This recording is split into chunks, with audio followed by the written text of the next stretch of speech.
everyone, I am Ishali Garg and welcome back to my channel अधिगम युक्ति।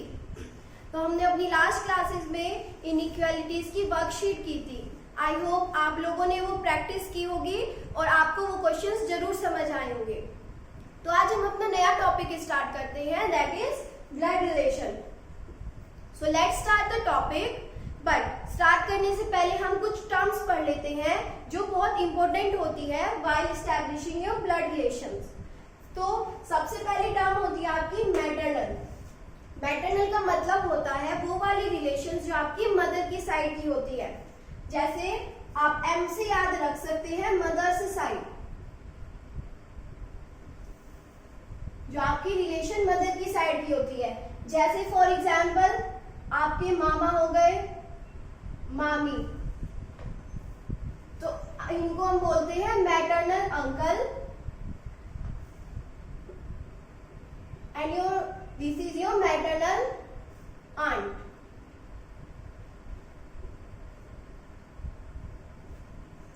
Okay, now second term is paternal. Paternal वो वाली relations होती है जो आपके फादर की साइड से होती है। सो पैटर्नल रिलेशंस वो होती हैं जो आपके फादर की साइड से होती है। जैसे आपके चाचा चाची, तो हम इनको क्या बोलते हैं, पैटर्नल अंकल, एंड चाची is known as paternal aunt. Clear? Now your third term is siblings. Siblings वो आपके वो भाई बहन होते हैं जो आपके सेम पेरेंट से होते हैं। सेम पेरेंट के चिल्ड्रन को सिबलिंग बोलते हैं। या हम कह सकते हैं जो आपके रियल ब्रदर सिस्टर होंगे वो आपके सिबलिंग्स कहलाएंगे। कजन, कजन आपके वो भाई बहन होते हैं जो सेम पेरेंट से नहीं होते, which are from different parents, जो डिफरेंट पेरेंट के होते हैं। जैसे कि आपके चाचा चाची, इनके जो बच्चे होंगे वो आपके कजन कहलाएंगे। मामा मामी, इनके बच्चे भी आपके कजन कहलाएंगे, सिबलिंग नहीं कहलाएंगे। सिबलिंग आपके वो ब्रदर सिस्टर होंगे जो आपके पेरेंट्स के सेम पेरेंट्स से होते हैं, जो आपके रियल ब्रदर सिस्टर होंगे। Now next term is spouse. Spouse का मतलब होता है, हिंदी में हम स्पाउस को कहते हैं जीवन साथी। So spouse can be anyone, it may be husband और it may be wife. Clear? Now next term is in-laws. In-laws वो होते हैं जो आपके हस्बैंड और वाइफ के पेरेंट्स होते हैं।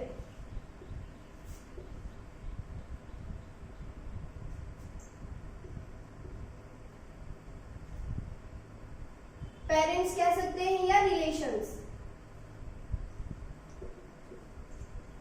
तो इन-लॉज में आपके वो आते हैं, अगर आपके हस्बैंड के जो पेरेंट्स होंगे वो आपके father in law mother in law होंगे। इसी तरीके से अगर आपकी वाइफ के पेरेंट्स हैं तो वो भी आपके father in law mother in law कहलाएंगे। तो आपकी ये 6 terms, maternal means mother side, paternal means your father side, siblings are the children from the same parents, and cousins are the children from different parents, और spouse का मतलब होता है जीवन साथी, it may be your husband और it may be wife, and last term is in-laws। in-laws आपके wife या husband की साइड के जो relations होते हैं हम इनको in-laws कहते हैं। Now let's move to next।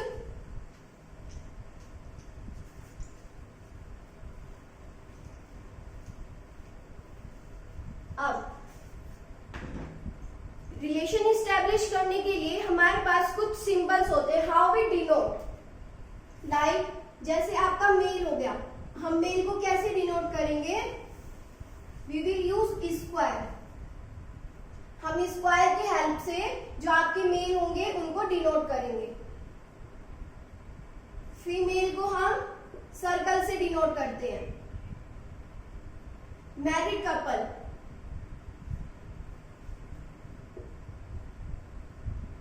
अब मैरिड कपल में सिंपल सी बात है, एक आपका मेल होगा एक आपकी फीमेल होगी। तो इनके बीच हम किस तरह से इंडिकेट करेंगे? We will indicate it by double arrow. ये डबल एरो ये बताएगा कि ये मैरिड कपल्स है। स्क्वायर बताएगा दिस इज मेल, सर्कल बताएगा कि ये फीमेल है, और ये डबल एरो इंडिकेट करेगा that they are married couples. Now same generation,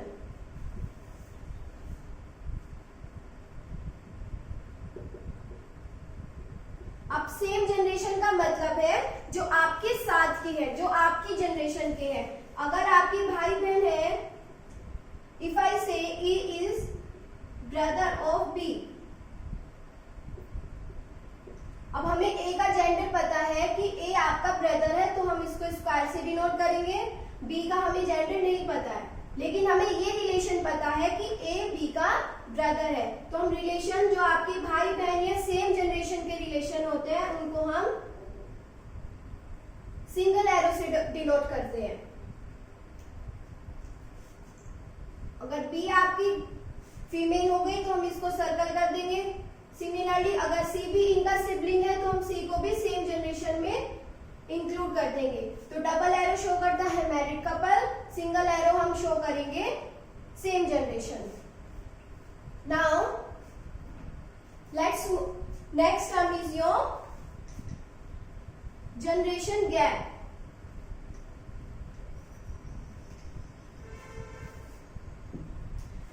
अब जनरेशन गैप का क्या मतलब होता है?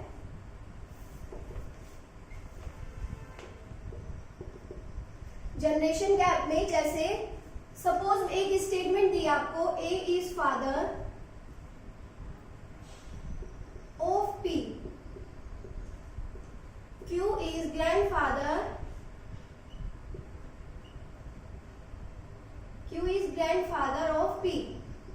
अब आपको इन दो स्टेटमेंट्स में देखने को मिलेगा कि आपके पास एक P है जिसका हमें जेंडर नहीं पता है, तो हम इसको सिंपली P लिख देंगे।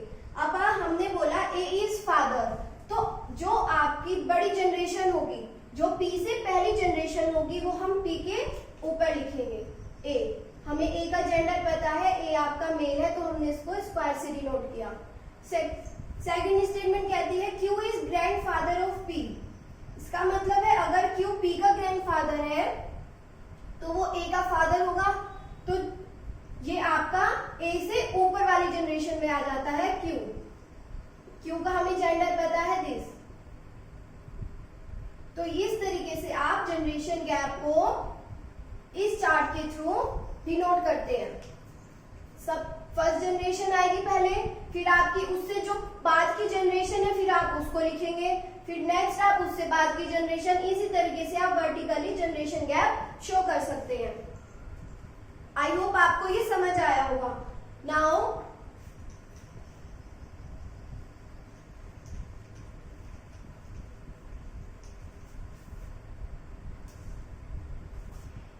Family tree. आप लोगों ने फैमिली ट्री काफी बार बनाया होगा। क्या करते हैं फैमिली ट्री में? फैमिली ट्री में हम सबसे पहले अपने जो हमारे हमसे बड़े होते हैं हम उनके लिए बारे में लिखते हैं। फिर उससे नीचे मान लीजिए ये आपके ग्रैंड पेरेंट्स हो गए, आप ग्रैंड पेरेंट्स को पहले इंक्लूड करेंगे, फिर आपके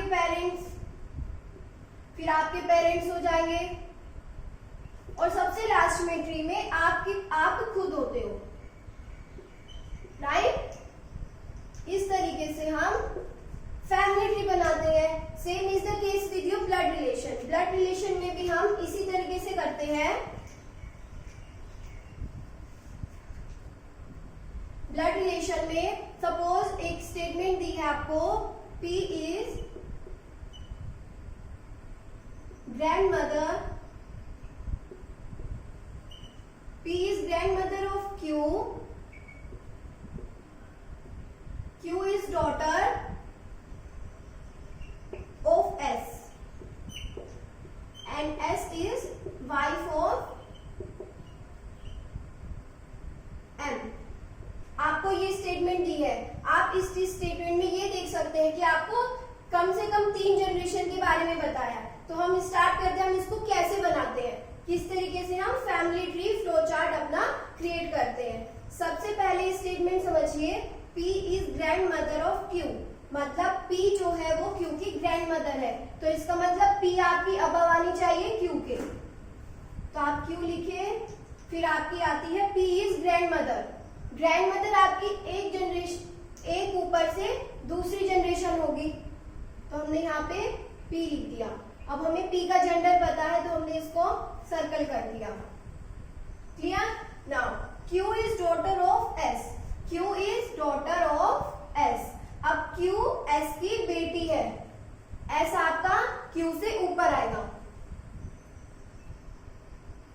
क्योंकि दोनों के बीच सिर्फ एक जनरेशन का गैप है। अब हमें S का जेंडर नहीं पता है। Now S is wife of M, S है वाइफ ऑफ M। अब ये दोनों आपके सेम जनरेशन में आ गए, क्योंकि वाइफ और हस्बैंड दोनों सेम जनरेशन के हो गए, तो आपका हम यहाँ पे M लिख देंगे।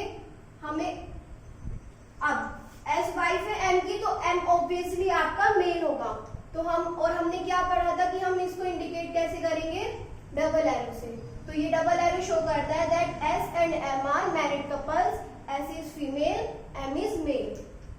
P is grandmother, S is mother, Q is the daughter of S। तो इस तरीके से आपका फैमिली ट्री बनता है।